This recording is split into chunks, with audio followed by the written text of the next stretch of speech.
rejoice, pray and thank. சந்தோஷமாயிருங்கள், ஜெபம் பண்ணுங்கள், ஸ்தோத்திரியுங்கள்.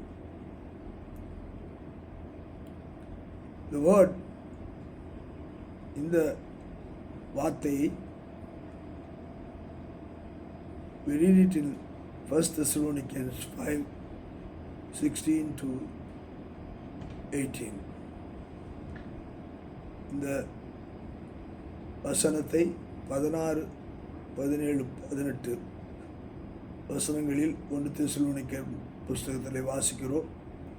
எப்பொழுதும் சந்தோஷமாயிருங்கள், இடைவிடாமல் ஜெபம் பண்ணுங்கள், எல்லாவற்றிலும் ஸ்தோத்திரியுங்கள். இப்படி செய்வதை கிறிஸ்து இயேசுவுக்குள் உங்களை குறித்து தேவனுடைய சித்தமாய் இருக்கிறது. ஆண்டவர் நம்மை படைத்த போது அவருடைய சாயலாக படைத்து தேவதூதர்களும் துதியை விரும்பின தேவன் நம்மால் ஸ்தோத்திரங்களும் துதிகளும் ஏறெடுக்கத்தக்கதாக நம்மை தெரிந்து கொண்டார்.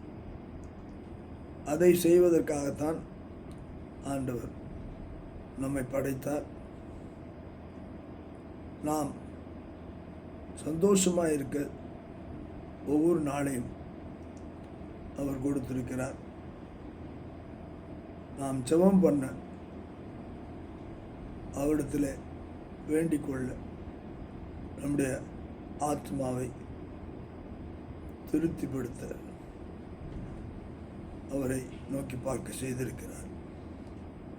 பெற்றுக்கொண்ட ஆத்ம வாஞ்சைகளை ஆண்டவருக்கு நன்றி சொல்லும்படியாய் தேவன் விரும்புகிறார். இதை நாம் செய்வோம், மகிழ்வோம், களி கூறுவோம். ஆமென்.